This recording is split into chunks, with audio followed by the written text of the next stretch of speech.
the Creatives with AI podcast. Hello, welcome to the Creatives with AI podcast. I'm your host, David, and on this week's show, we have Kayleigh Nauman, North American Intellectual Property Attaché and Policy Advisor at the British Embassy in Washington, D.C.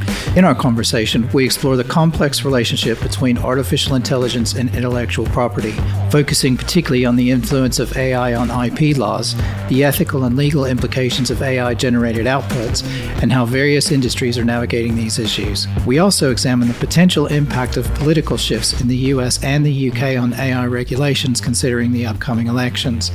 It's worth saying that all views and opinions expressed by Kayleigh are her own and do not reflect those of the UK government. Okay, let's get started. The Creatives with AI podcast, the spiritual home of creatives curious about AI and its role in their future. I mean, I think that's actually a good place to start. Why don't we just, start from there?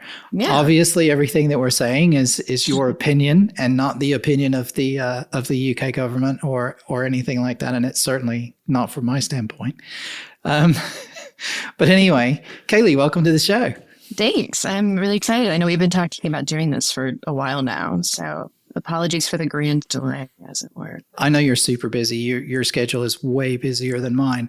Maybe if you could just give everybody a little bit of background on who you are, what you're doing now, and kind of, just a couple of minutes on how you got where you are, and then we can pick up from there. Yeah, definitely. I am the United Kingdom's first ever North American Intellectual Property Attaché and Policy Advisor.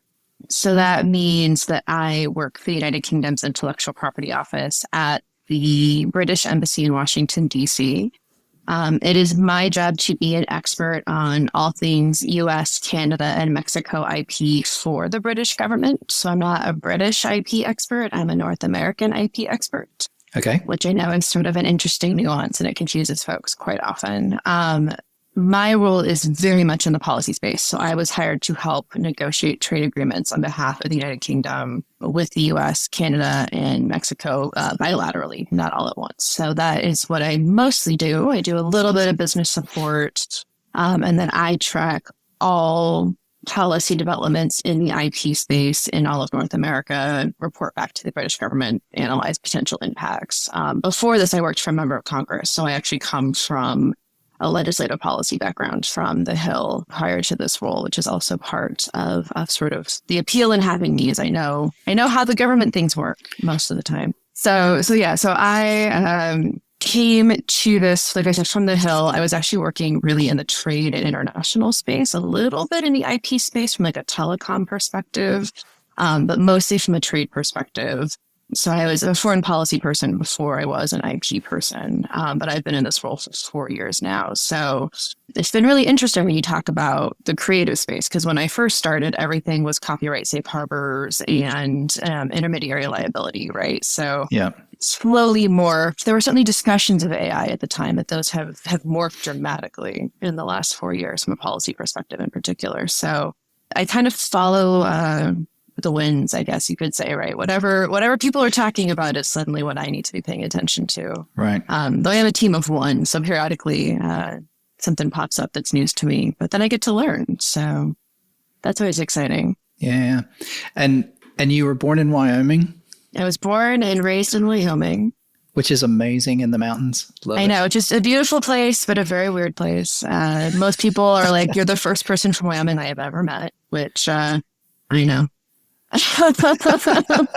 There are, I think, less than 500,000 people in the state. So I'm one of the rare Wyomingites who's made it out of further than Colorado on their way out of the state. I'm trying to think of what his name is. There's an influencer on YouTube, which is a shout out. This is an endorsement. It's called Dry Creek Wrangler School.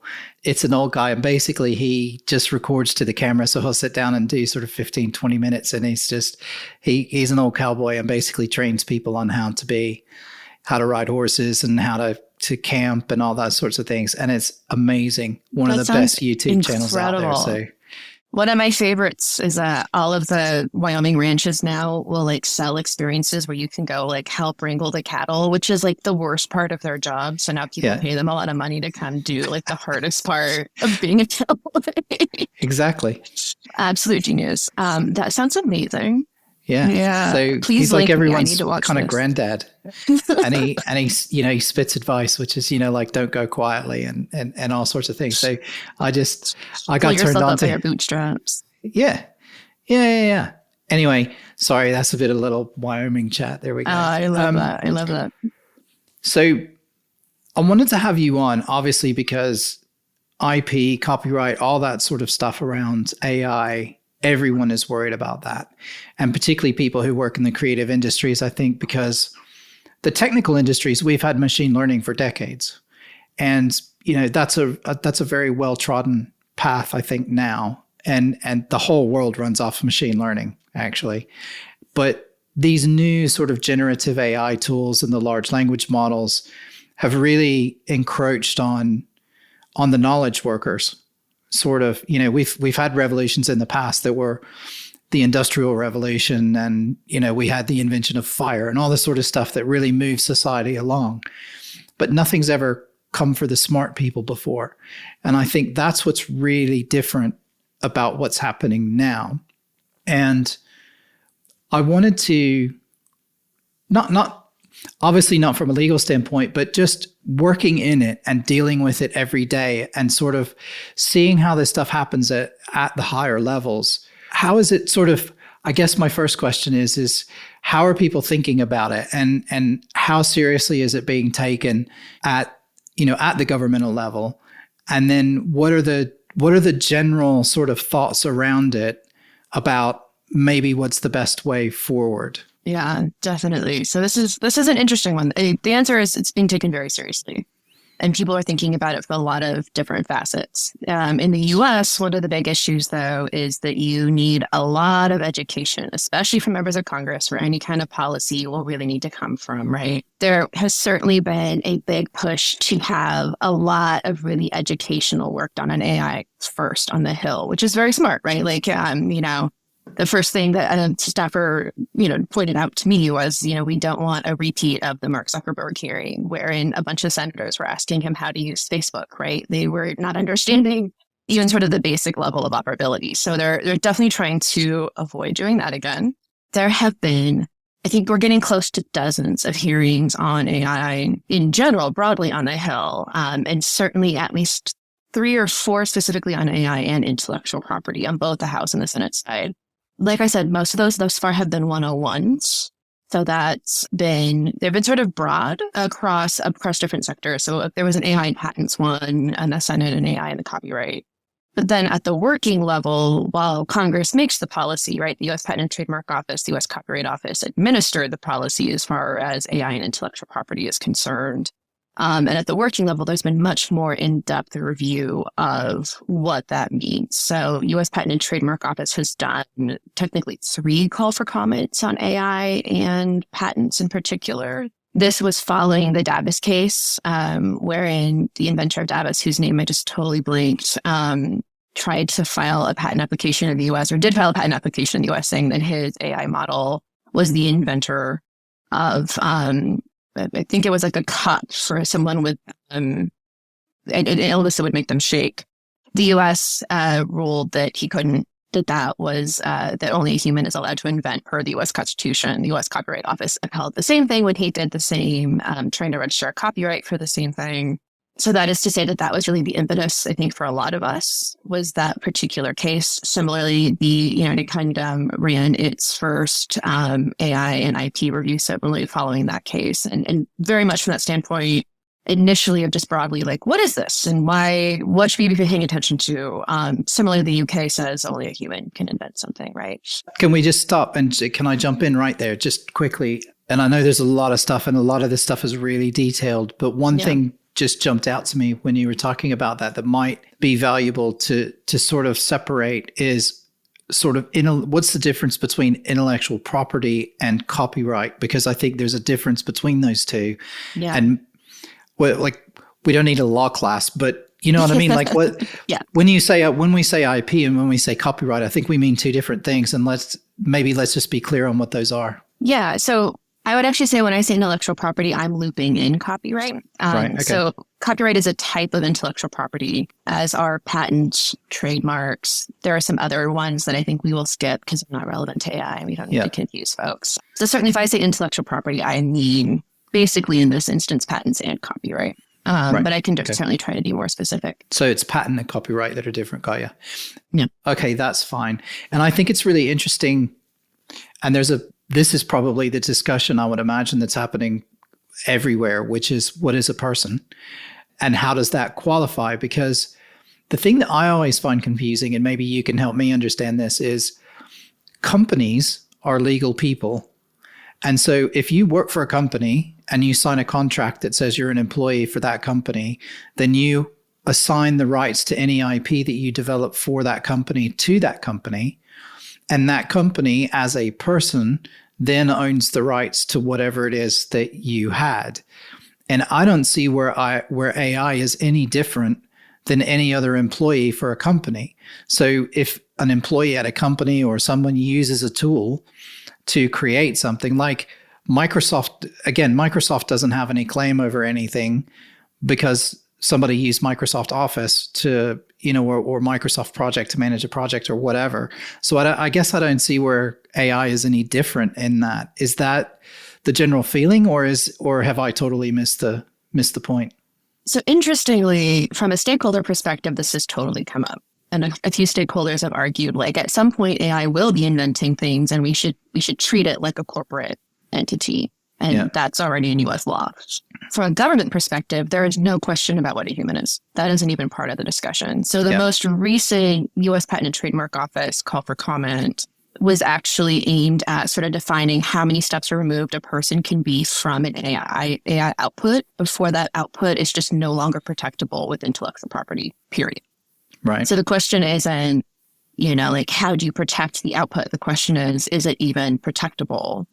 So the argument right now is there is still a human influential enough in the process at some point that the output, if it is protectable by intellectual property protections, applies to that individual who's responsible for managing the AI. But at what point is it just no longer even an intellectual property output? And that call for comment wrapped up this summer, and we don't have the final report out yet, but it will result in guidance from Patent and Trademark Office on, I think, inclusive of whether or not to disclose if AI was involved in an invention, and if so, what that format needs to look like, and what other information should be included. The Copyright Office has already required that for copyright applications. I feel like I should also say real quick for folks, knowing that you're based in the UK, in the UK, copyright is an automatic right, meaning you don't file for any protection. In the US, it technically is as well, but if you want to be able to enforce, generally speaking, you need to register your copyright with the Copyright Office. And it's not an application, it's a registration. But there's already been guidance issued by the Copyright Office on basically just saying if you use AI at all in your inventive process, you need to disclose that you did. And the AI parts are typically considered by the Copyright Office not to be protectable by copyright. There was actually a really influential case that the Copyright Office ruled on where it was a graphic novel that the author had written, and they had used a generative AI for the images. And the Copyright Office initially revoked that person's copyright registration, saying it was generative AI and therefore not a human invention, could it be protected? And then after some pushback, they said that the novel itself could be protected by copyright, but not the individual images, that those were open source. Right. In your opinion, as a person who just works in the business, how do you think this is going to play out? Because, no, I'll just leave it there. That's a fair question. I think we're not yet at a stage where I think AI is really smart enough to do anything on its own, right? It's still very much operating on whatever has been programmed into it. Even if it's many steps removed, and there's been an argument from tech folks for a while that it's a black box. We don't know how it's analyzing the inputs and giving you an output. And then now they've said, actually, it's not, but it's hard to track it. But it's trackable, right? And I think to the extent that it is trackable, that is a pretty good indication that we're not yet at a space where the AI output is going to really be, something as unique as maybe what you would consider to be coming from a human mind. So Yeah. I in the immediate future, and I'm sort of my long term, I don't think that governments are going to be thinking outside of that space, right? It's going to be, is it too many steps removed for this to be protectable by an intellectual property protection? And at what bits of information do we need about the AI involved in this process from you to ensure that that is indeed the case, right? In the future, certainly that could become a much broader discussion. But I think in the immediate term, and we talked about this a little bit the last time that we spoke, right? The bigger question is sort of what are the impacts of generative AI on creators versus, is the IP infrastructure sort of robust enough? Because the answer that all of us have found thus far is yes, right? IP, especially like in the US and the UK, Canada, Europe, the European Union, frankly, like Japan, South Korea, Singapore, our infrastructure is really robust. They can handle all the impacts of AI because truly in terms of the inventive process, it's actually not anything that new, right? Same thing, just sort of, different thing, but same kind of story. But in terms of just the actual impact of something that can produce so rapidly and so prolifically is the bigger concern. And to that point, there's been a lot of discussion about licensing. There's been a lot of discussion about right of publicity. And those have been some really interesting, sort of more recent discussions that we've been having in this space. Right of publicity. What is right of publicity? What does that mean? Yeah, so right of publicity is interesting because it basically means that you as an individual have the right to determine whether or not your image can be used in something, particularly something that would have a commercial significance. Right. I sound like such a policy person saying it that way. So, if someone wanted to take your picture off your Instagram and use it for a marketing campaign, you would have the right to say, like, no, I didn't give you permission to use my image. Right. Interestingly, the UK, the US, we don't have this as a federal right. Yep. In the US, something like 35 or 37 states have a right of publicity. So there's been a big discussion about whether or not that needs to be a federal right. And a draft bill has actually been shared in the Senate with stakeholders. So it hasn't been introduced, but they've drafted an initial bill and are sharing it with folks to see, how to proceed forward on that. And if it's a viable sort of solution for any kind of AI outputs that could, I guess, be trying to use someone's image, right, without their consent. Yeah. And a big concern, a point where that comes from, or sort of initial point of discussion where that led to this discussion on right of publicity, was that a lot of artists are saying, if you use generative AI quite frequently, originally to get an output, you could even say, I want something that looks like this person or this person's artwork. A lot of models changed it, so you couldn't do that anymore. But that if you knew the models well enough, you could put in enough, you could use the right terminology to get that anyways. Yeah. So there was this big concern, one, about those outputs looking like something that, say, the artist who did all of the concept work for Doctor Strange would have done.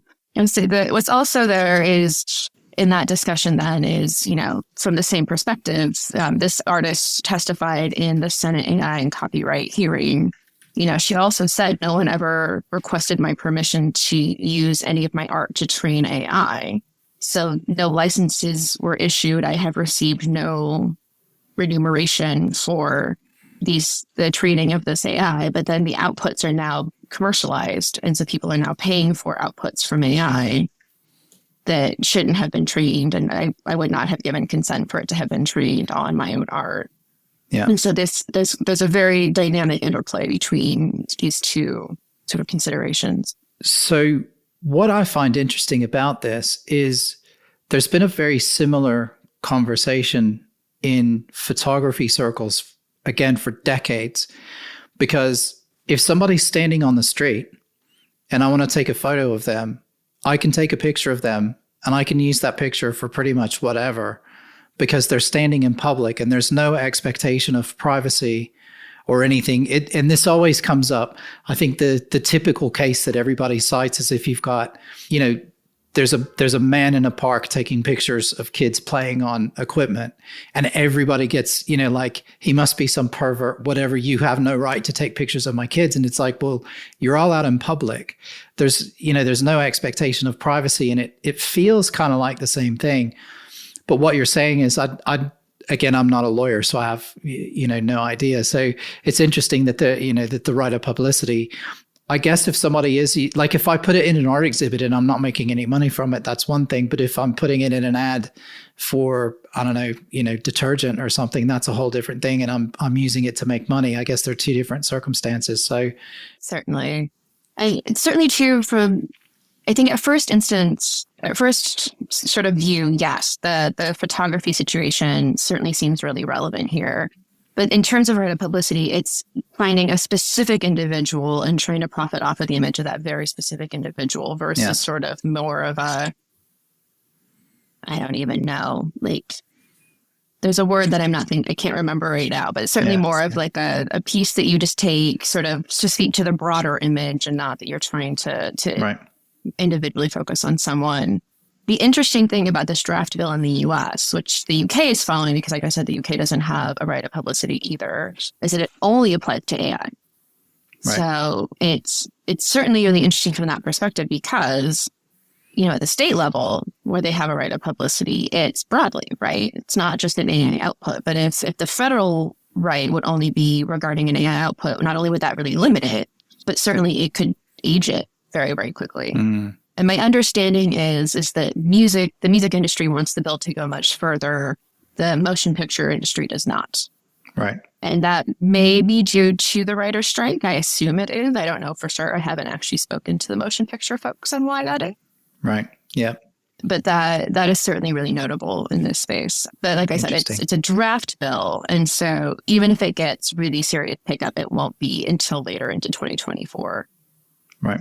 Certainly the election in the U.S. next year will make it difficult to get anyone to pay attention to some of these things in a really serious way if it's not immediate funding of the government. So yeah, we'll touch on elections later. I do have some thoughts about that and a question about that, so I'm hoping we'll get to it. But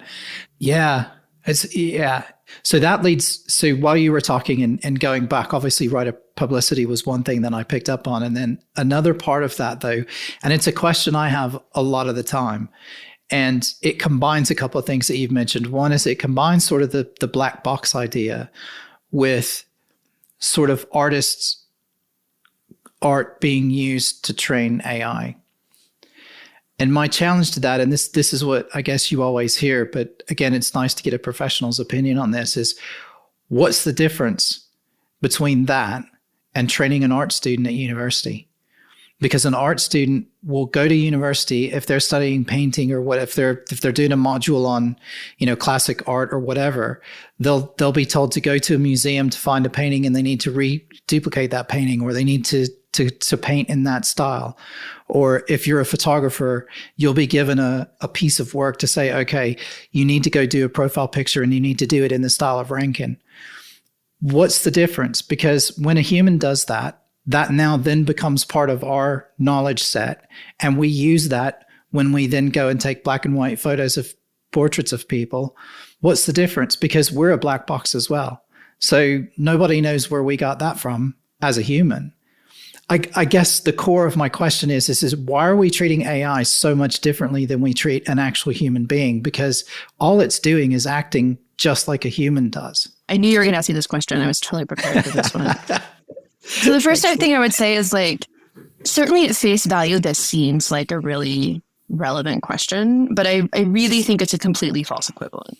And the first thing being that, like, not to get too potentially philosophical, depending on people's religious views, right? But like, machines are man-made. Yeah. They couldn't do anything that they do without us having programmed them to do them. And we are not, right? Like we are bags of mush, I suppose, who have become sentient and are able to come up with their own concept. So there's that one, right? Like, as much as these seem like the same things, machines are not humans, right? And as much as someone might be trying to program to act like humans, like, one, they don't. And two, they're still not. They're still very, very limited in how they're able to operate and what information that they've been given versus a human who is exposed to all sorts of inputs at all points in time. And like, you literally cannot identify how someone learned something because our memories, as like a number of cognitive studies have shown, are not actually that good. So like we start to create new narratives and we misremember things legitimately all the time, which so I'm also a yoga teacher and I like to read studies about neuroscience. I find it fascinating. So that's where that's coming from. Yeah. One. Two, even if a human has read a bunch of novels and then writes their own novels, if they have directly copied someone, they are held responsible.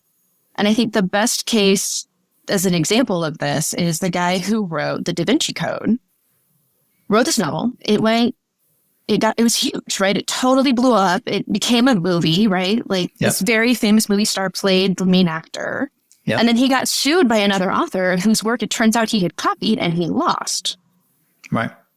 And he had to be held accountable for that. Or my other favorite, Snoop Dogg, in like the 90s, right. sampled the Police's, or was it Sting's I'll Be Watching You? Yeah. Didn't license it.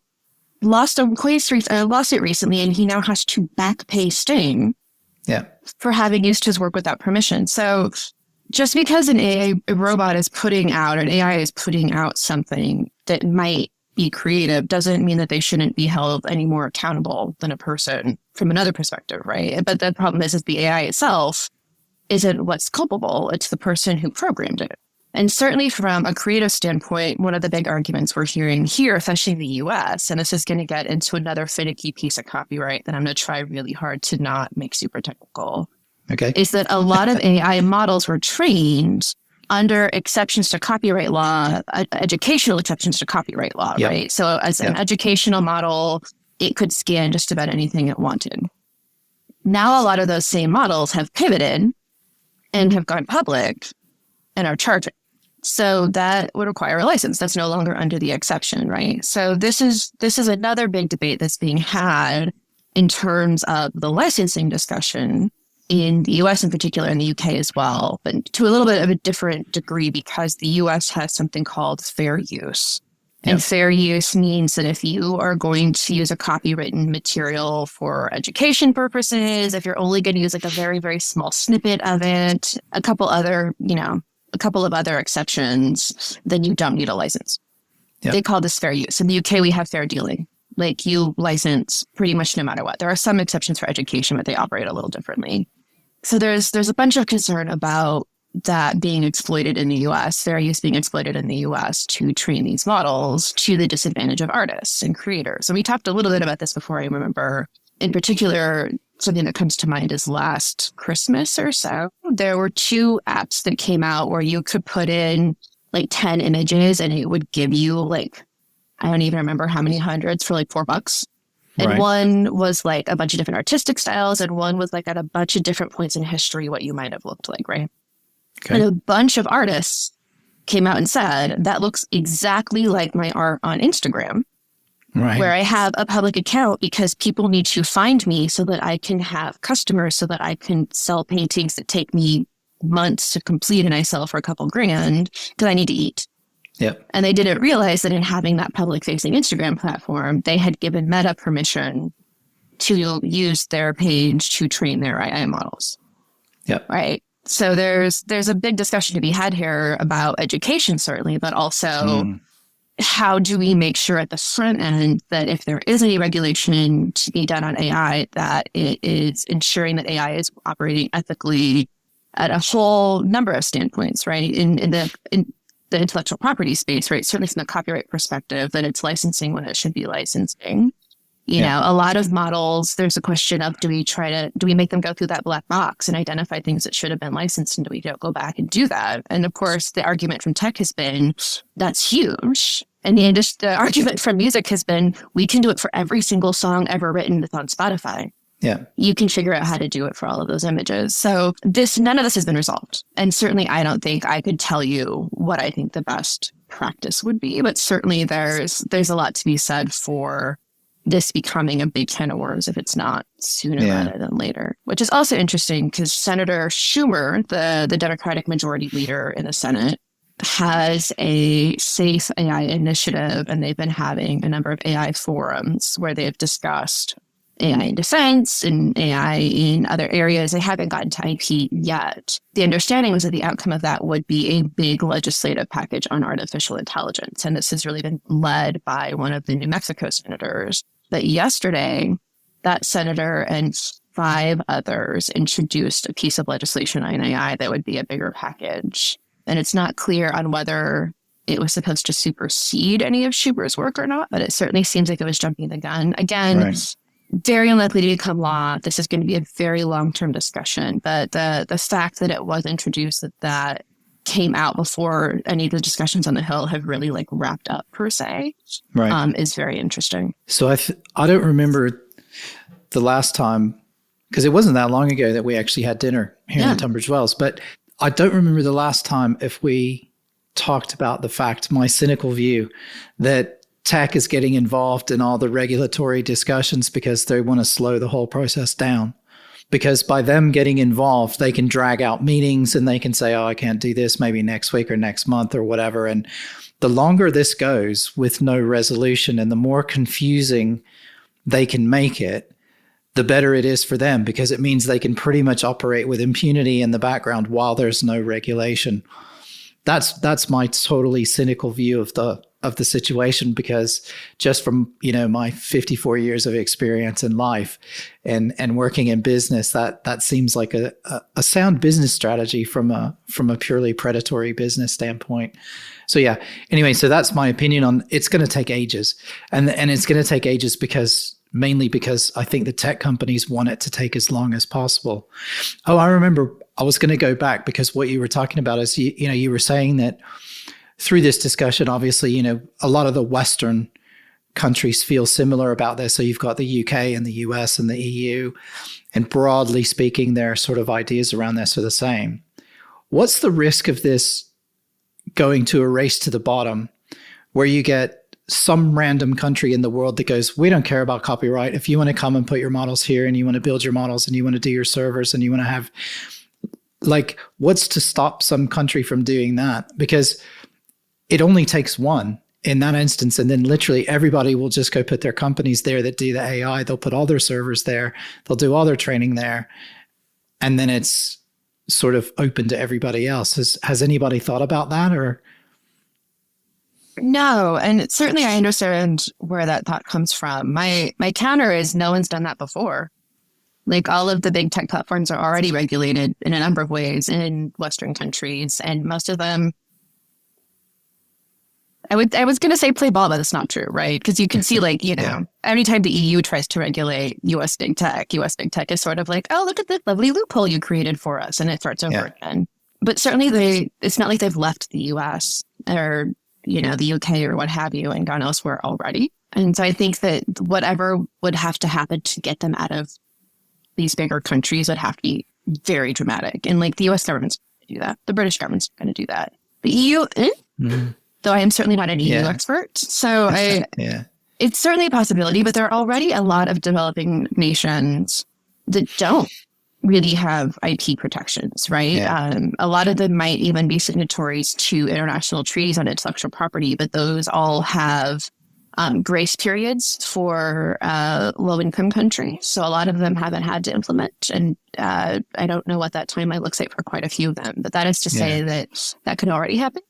I think part of it, too, is that while in principle that seems like a good idea, infrastructurally speaking, a lot of lower income and developing nations don't have the infrastructure to support the Wi-Fi presence even that you would need in order to be able to operate a tech-based business. You know what I mean? But if that was a government strategy, they could double down on that, and that could change really quickly. Because if they said, hey, I mean, certainly, yes. Yeah, come to us. You can set up all your server farms here, and we'll give you tax breaks and everything else. It's obviously a theoretical sort of idea, but it feels like the tax thing, right? Like, these companies go to massive effort to dodge tax, and they'll move money around all around the planet at different times, and they know exactly where they need to move the money and when they need to move it and what country they need to go to. And, it's just a big shell game. And I just get the feeling that this whole AI regulation thing is going to just turn into a massive shell game where they just keep moving all the stuff around because they've got servers in these places anyway. And it's just going to be, it's like whack-a-mole, right? Like, the governments are just going to keep trying to catch them and find them in different places. I don't know. It's certainly a possibility. I mean, at the moment, sort of back to your point about big tech trying to slow down the discussion, they're certainly participating in it. It's probably likely to some extent they are trying to slow it, right? That is just to their benefit, right? That said, regulation does change pretty often and they adapt. They don't like it, right? But like, I just got the new iPhone and now it has a USB-C port. Like, Yep. that's pretty cool. I don't have to have a million different ports in my house anymore. Yep. So change is certainly possible. I think that that is actually a lot of the concern at the working level is this could become drawn out very quickly. The biggest hurdle truly is just educating enough members of Congress to build the coalition you need to pass the bill. And part of that is, frankly, some of them are very old and these things are all very weird to them. Some of that is like, you know, you might have a member of Congress who kind of gets it, but their bigger priority is the war in Ukraine. Their bigger priority is the district, their home district water being poisoned by chemicals, right? So 100%. Yeah. There's also the having to whip the caucus or the members of Congress to even be interested in something. Happily, so many people are talking about AI that I think that this is definitely the time, right? Like members of Congress are hearing about AI from all of their constituents, right? Young and old. And so that is really garnering a lot of the interest on the Hill. Something we haven't mentioned yet is that the White House released an executive order last week or the week before on artificial intelligence. Yeah. I saw that in the news. Yeah, I think it was officially their second one, but they've been doing work on AI since President Biden took office pretty much. This one was particularly interesting, though, because it called on Congress to pass privacy legislation. And as we know, the U.S. does not have online privacy legislation. They have no GDPR equivalent. There was some momentum last Congress, I would say before the pandemic, to really get moving on it. And the pandemic, very understandably, slowed things down pretty dramatically.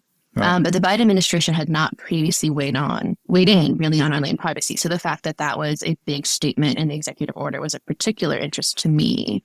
Whether or not Congress galvanizes, I think TBC. Granted, now that they've actually funded the government through next year, maybe that we'll start that discussion again as of yesterday. The other thing that was interesting is, the White House has really avoided talking about IP. Intellectual property sort of broadly in general over the last 3.5 years, but they also had a provision in there on copyright, asking the Copyright Office to report back to the White House on whether or not there should be increased regulation on AI in relation to copyright. Right. Which was interesting. Certainly the Copyright Office has already been doing that review. They just extended a call for comment that they issued this summer. It was originally supposed to wrap up last month, and now they're taking comments through December. Though that's really interesting because my understanding is they already have more than 10,000 comments. Right. So by the time they get the rest of the comments through next month, it's going to take them a while to go through all of that. They should use AI to analyze it. They might, actually. Which is a perfect use for AI. I don't actually know unless they have an AI tool internally, and I'm going to have to ask them. They will. They will eventually. Yeah, but this is an interesting point. And again, it gets back around to what you use AI for. And I think there are some very valid uses. If you do a big survey, for example, and you've got 250,000 responses to a survey that you need to analyze, putting all of that data into a language model and then asking it to come back and analyze the results and things like that you get from it, that's an absolutely valid 100% excellent use of AI, because it can digest enormous amounts of information that people can't and would struggle to do. And it can go in and pull out themes and stuff like that from it. So and that's a separate thing from creating original content. That's taking something and analyzing it and saying, here are the results. And obviously we've got machine learning that do things like run all of our transport systems and everything else. And, that runs quietly behind the scenes that the whole world runs off of. And I don't think nobody has any problem with that really, because it's just a tool that helps makes things operate faster. So I think that's a good sort of way to do it. I mean, I know I'm, a bit flippant going, they should use AI, but they absolutely should use AI. I mean, certainly there's been a lot of discussion and, U.S. Patent and Trademark Office, U.S. Copyright Office, the UK Intellectual Property Office speak about these things at the working level all the time. UK IPO is actually using AI models to an extent in some of these sort of back-end just administrative actions. U.S. Patent and Trademark Office is actually working on finalizing a model to help review trademark applications following a particularly iffy situation where a Chinese applicant managed to get a whole bunch of fake applications filed in the U.S. Right. Whoops. I don't actually know where the copyright office is on this, but that is to say that like at a government level, absolutely we're talking about how we can use a lot of machine learning models effectively, particularly in administrative tasks. Yeah. I think the concern is the human error in not training it properly and therefore missing things. And then therefore, is there a need for humans to review some of the work that's being done just to ensure that things aren't falling through the cracks? And if so, to what extent and what does that look like? But no, you're absolutely right. It'll be interesting to see the research when it comes out because somebody will be looking into it. But what's the rate of error of a human versus an AI? Yeah. And I suspect I know what the answer to that's going to be. I imagine the AI is doing a very good job. Yeah, probably. I do know, to add a little bit to the mix, and I may have mentioned this, I think I've mentioned this before, but I saw a presentation by the team that runs the data team at Number 10 in the UK. And they have a data modeling team, and they do a lot of statistical analysis, and they very openly use AI to help them churn through enormous volumes of data that they have.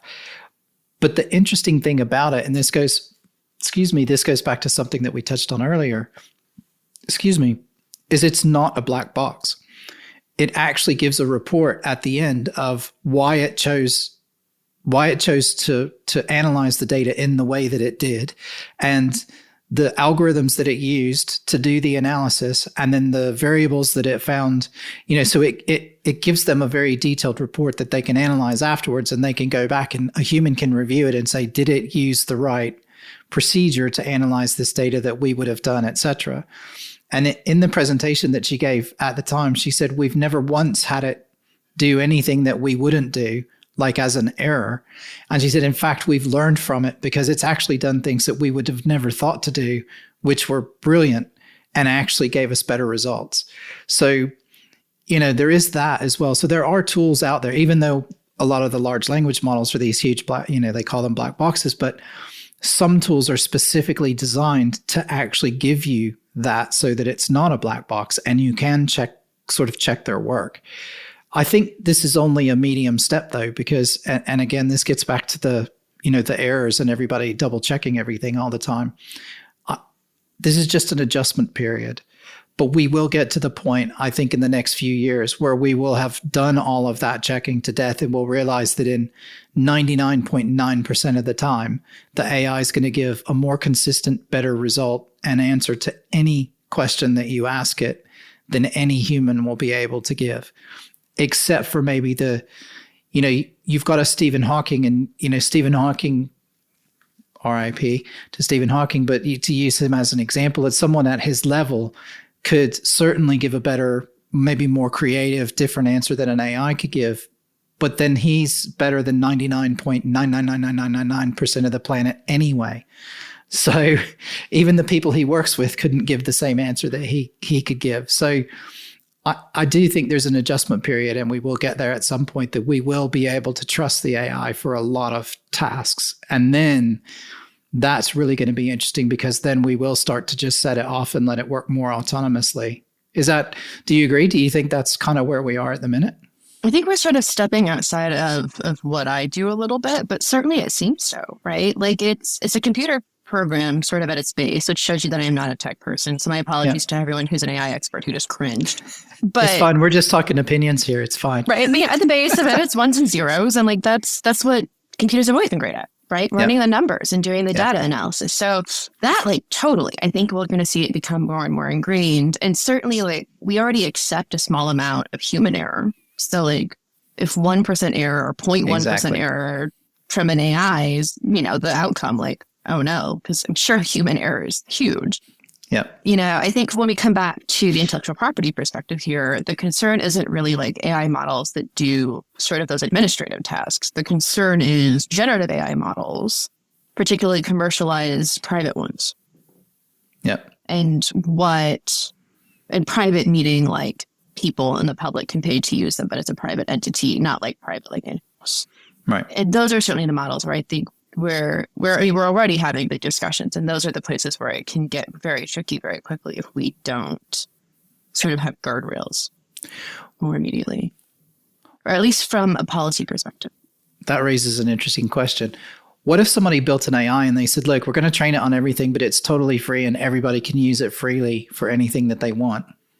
There is no economic benefits to the company that develops it. I mean, certainly you get a lot of those sort of similar arguments from open source folks. Yeah. The problem is that training it on things that should be licensed is still going to be a problem, right? If they're somehow able to only scan through open source things and then make it in the output open source, like, okay. But it's never going to be quite that straightforward. Some companies to avoid this have, like the Adobe machine learning model has only used licensed Adobe images. Yeah. Like that's all it has absolutely stated. That is the only thing that they have used. And then Adobe even says for paying users, if you do end up in a situation where you are now being sued for a copyright violation, we will reimburse your costs. Yeah, I saw that. That's how much confidence they have in that model. And a few other places have now followed suit. I think ChatGPT has now followed suit, which I thought was bold. Yeah, that's interesting. I don't know if I feel as confident about their inputs as I do about, say, Adobe's. Yeah. Yeah. But the other side of this, too, is there's a number of pending AI cases in the U.S. right now that I'm tracking in particular, at least like 7 or 8. And the outcomes of these cases will also be very indicative of how we move forward on regulating generative AI in particular and what precedents are to be set. The U.S. obviously being home to a lot of these platforms, I think will end up sort of ad hoc regulating a lot of other countries, whether they like it or not. Certainly, I think that's why you see like the EU trying to get really ahead of this curve. Certainly, the UK is interested in doing so as well, though obviously isn't quite as far ahead, say, as the EU is. No. And that's actually a really great segue because I know I'm not asking for a political opinion, but we are going to talk about politics for a second because obviously in the US has elections next year. The UK has forced elections next year. So we're at the end of this period where, we have to have an election in 2024. I think the latest that the election could possibly happen is like next December. But it does have to happen. The sort of the whispers are that it'll be in May, but we'll see. Nobody knows for sure. But it's also expected that there will be a change of party, certainly here. I don't know what the feeling is in the US. I haven't been tracking it too much and not actually living there and being able to talk to people on the ground. I don't have any real feel for what it might be like. But I certainly know in the UK that if there isn't a change to the Labour Party, that's going to be a miracle.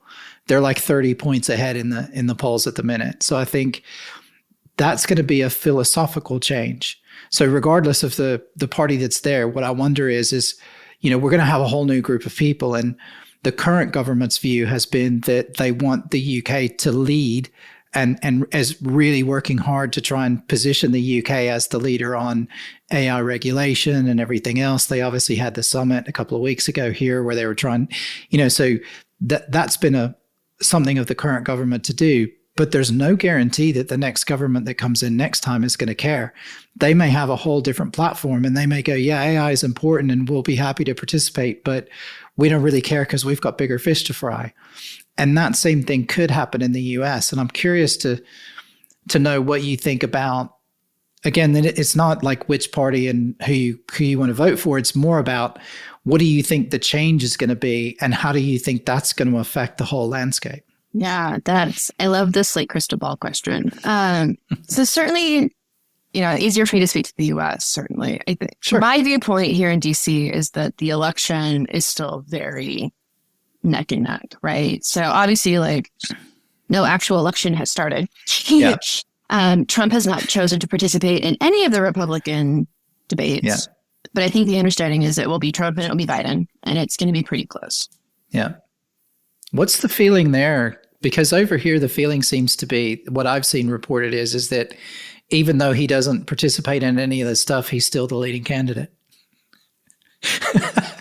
Yeah. For the podcast listeners, yes, that is 100% the case. He just has such a cult of personality, right? Like people who support Trump, like want to follow Trump, right? Unless he manages to get a felony before November, it very much looks like he's the candidate, right? Yeah.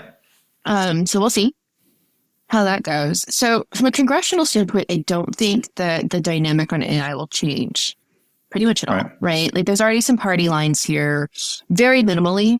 I think it's just the extent of regulation. I think Democrats typically want more, right? Republicans typically want less. Republicans tend to be a bit more like, let industry do what it wants. And Democrats tend to be a bit more concerned about, on-lane safety, as it were. So we'll see those debates continue. If they do privacy first, I think that will actually address a lot of those concerns. So we'll see how that goes.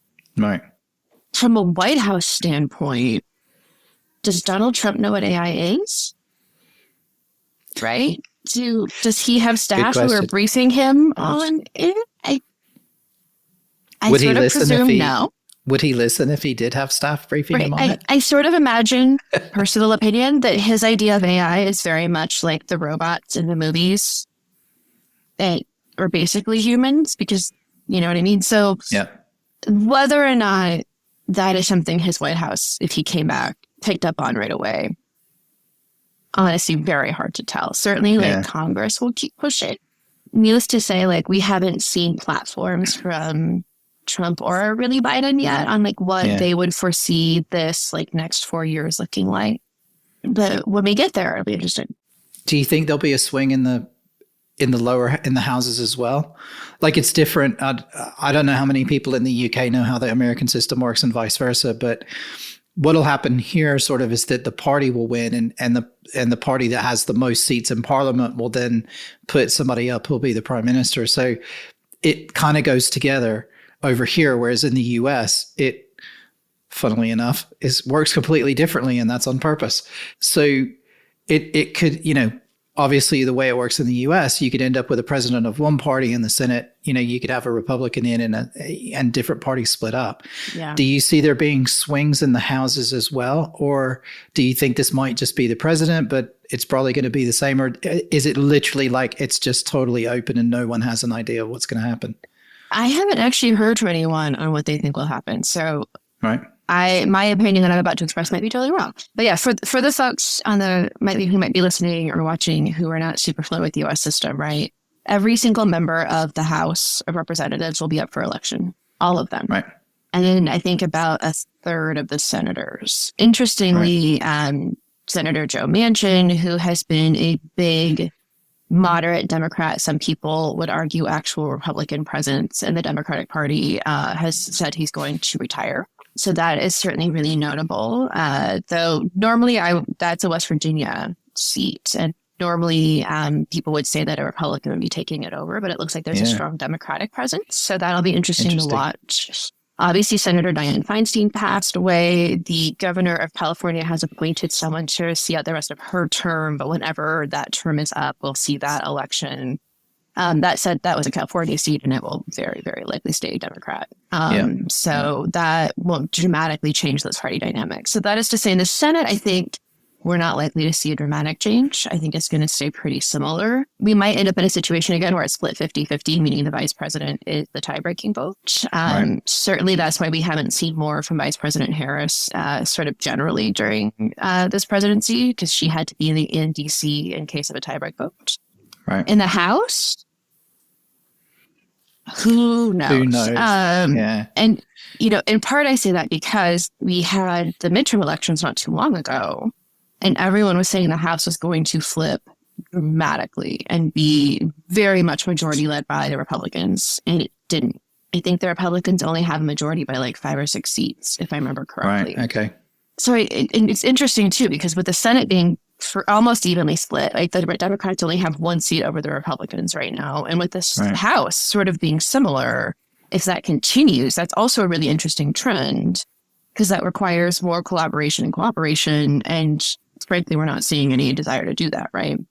But the other big wild card here is Senator Mitch McConnell, the Republican leader in the Senate, does not appear to be doing very well. I have no insider knowledge of this, right? Yep. They're keeping this a very close hold. Just what you see on the news. What we've seen on the news is that he's appeared to have a couple of seizures during news conferences, press conferences. Yeah. But he very, very closely holds the Republicans together bicamerally across both chambers. Right. Okay. And there's really not a person who could step into a power vacuum if he retires or passes.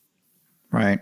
Okay. And Interesting. that, very much like same Speaker of the House situation recently, right? Where someone that none of us were familiar with is now in the seat. I think we would have a very similar sort of, okay, who's taking over? And when they do take over, what is that dynamic? And will they be able to whip their caucus as effectively as McCarthy does, or sorry, as a senator does, as, you know, Speaker Pelosi did in the past, right? So those are some other sort of outlying things here that are going to make a huge difference in the way that the Senate would operate. And we just don't know. Yeah. I mean, I know that's a little bit more politics than maybe people were expecting, but no, but I think it's hugely important. And I think on this discussion of, you know, how we move forward with AI and the regulations and the guardrails and all that sort of stuff, you know, the parties that are in, I think, make a huge difference on the approach and how that happens. And I think if we're going to see a change in potentially both countries, you know, that are going to have major influence in what happens moving forward and around AI, I think it's potentially a huge concern because, it's highly likely that, you know, Labour is going to come in the UK and they're going to say, look, we've got to focus on cost of living. We've got to focus on, you know, getting the NHS. You know, there have been loads of strikes. We've had, you know, strike action for the last 18 months, 2 years. You know, we've had the train drivers have been striking. There's been all sorts of the NHS, everything. And there's a lot of civil unrest. You know, people don't have any money at the minute. The cost of living is skyrocketing. And they may just say, look, AI is a distraction for that at the minute. We've got to really get our ducks in a row and we've really got to figure this out.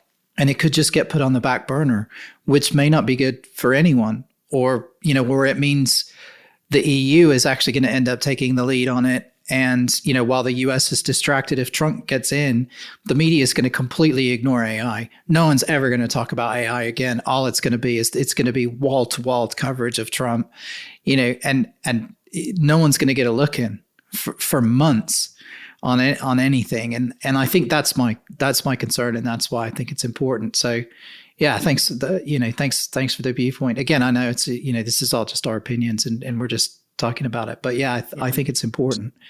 No, it's definitely going to make a huge difference. Totally right. Yeah, 100%. So I have a few questions I always ask at the end, but before we do that, is there anything that you think that we should have talked about that we didn't talk about? Like something that you think is particularly important, that maybe something that's important that you want to highlight for everybody, just to say, you know, this is something you need to think about, or this is important, or whatever? Honestly, no, I think we really covered sort of the gambit of it. I'm sure we'll get in the comments, we'll get like 15 million questions going, why didn't you ask her this? Why didn't you ask her that? So if we have please, to do a follow-up sometime, we can do a follow-up. Exactly. Yeah. Put in the comments if anybody has any questions. I'm sure I forgot to ask you loads of stuff. And I can make sure to, I have forgotten the names of several things. And so I will make sure to like send you the links to those so that you can share them. Brilliant. And I'm going to put links to more information on things like the right of publicity, and also I'll put a link to the second Weiss House, the most recent executive order that came out in case people want to look at that. So anything that we think I'll put, I was just saying to Kayleigh earlier that I have a whole new podcast hosting platform that I'm using, which actually enables me to do really, really nice show notes and stuff now that I didn't have the capacity to do before. So doing things like dropping these links in will be much easier to do. So I will put all that in. So, okay. Well, if you don't think we really missed anything major, then that's really good, I guess. Yeah. No, I think we covered everything that I can think of. So go cool. us. So I just got a couple questions that I ask everybody. Number one, in your mind, is AI male or female? I think of it as very asexual. Okay. Yeah. Interesting. Okay. And when you have your AI assistant, because you will have one someday, when you have your AI assistant, what will you name it? It'll always be based on a cartoon. So, for example, I have a robot vacuum named Frobo, which is a frog robot from a Disney cartoon. Nice. So it'll certainly be something similar, but on the spot, I cannot think of anything. Okay. I'll reflect. Okay, cool. Send it to me. I'll put it in the show notes, maybe, if you can think of something. What's the name of the AI in She-Ra? Oh, I don't know. Maybe that. I'll have to look up what it was. Yeah, I was going to say, we're furiously typing now, trying to look it up. I found like my table that's a little shaky, so I'm trying to not type. Yeah. No, that's fine. I just find it interesting as well, because we are going to get to that point, and I've said this many times, but I can't wait to have an AI assistant, because it will probably be much better at remembering things than I am, and it will probably be a lot better at getting stuff done. So if I have an assistant that can help me. My partner and I don't have an Alexa or an equivalent. Like none of these things. I sometimes ask Siri to add things to my grocery list. Yeah. So I think personally, I assume that if and when we get to that point, my partner and I will be late adopters ourselves. Right. It'll get to that point where we sort of have no choice. Well, I got early access again because of the podcast. Somebody reached out and I got early access to an AI, and it runs on Signal. So basically you just message it back and forth on Signal, and you can ask it to do things like, can you find the lowest price for this particular thing? And it'll go out and find it. And can you book me a hotel and stuff like that? So you can ask it about holidays and I want to go to New Zealand. Can you find the best hotel in, Christchurch in February? And it will go away and do the research for you. So, but it's very commercially minded. So it's more about doing those sorts of things, but that's kind of what the AI assistant, I think, is going to be like. It's not going to be there to be your friend. It's going to be there to make a dinner reservation for you, or to remind you that your anniversary is coming up in 2 weeks if it knows that. So yeah, I can't wait. I think it's going to be fun. It would be nice to be like, send that email I keep avoiding sending. Go. Yeah, exactly. Yeah. And just don't tell me what's in it. Just send it. Cool. And the last thing is, I usually just like to get people's opinion, and this is kind of based on the sci-fi. So, we've had loads of different sci-fi films in the past. We've got everything from, Star Trek to, I guess the opposing views is Star Trek on one side, where you have the utopian vision, and then you have Mad Max on the other side, where, the world's completely fallen apart. Maybe not because of AI, but just, we've literally regressed back and to sort of pre-computer days. And then there's all that stuff in the middle. There's tons of different options in the middle. There's, there's Blade Runner. There's, somebody the other day mentioned some Ian Banks novels where people actually live quite well with AI and they have a symbiotic relationship with it. And I'm just curious to know where you sort of fall on that. If you think about the AI future in sort of 50 or 100 years, what's your kind of sci-fi vision of that if you had to equate it to something? I'd say sadly not super sci-fi-y, right? Like, from a Jetsons perspective, we were going to have flying cars and robots that could dress us and all sorts of amazing tech right now. So I don't actually think that we're going to see fundamentally a humongous shift in the structure of society. Certainly day to day how we operate. I think there will be some major changes. We might see more sort of self-checkout-y solutions in a lot of places. Certainly I know that my colleague who works on labor is already being lobbied a lot on concerns about stuff like that. Right. But I think truly day to day how we live, I don't personally see a major difference. Interesting. Okay. Cool. Yeah. Awesome. Kayleigh, thank you very much for your time this afternoon. Thank you, David. It was so great that we finally got to do this. And like I said, if there's a bunch of comments or questions, we can always follow up. I'm sure. I did one on mental health a couple of weeks ago, and I did the whole interview and everything. And then I told some people about it, and then I got absolutely caned because they're like, why didn't you ask this? Why didn't you say this? Why didn't you do that? And I'm like, put that in the comments. And then I can go back and say, hey, let's do a follow-up episode to answer them. So yeah, if anybody has any comments or any questions. I'm just waiting for the very techie folks to be like, no, that's not right. You said it this way. That's not what it does. I'm an idiot. I don't know what I'm talking about. I worked in data and data analytics for a long time, but I was on the customer side, I'm not a data scientist. I'm not a data engineer, right? I worked with the customers to try and interpret the results, but not working in how it works. So I don't know either. Right. Same. I know how government is thinking about regulating how things work. Yeah. And I know you have to be careful as well, with what you say too. So no problem. Yeah. Kayleigh, again, thank you very much. It was lovely talking to you, and hopefully let's not have it be so long next time. But thanks for coming on the show, and I'll speak to you later. Well, thanks for having me. The Creatives with AI podcast, the spiritual home of creatives curious about AI and its role in their future.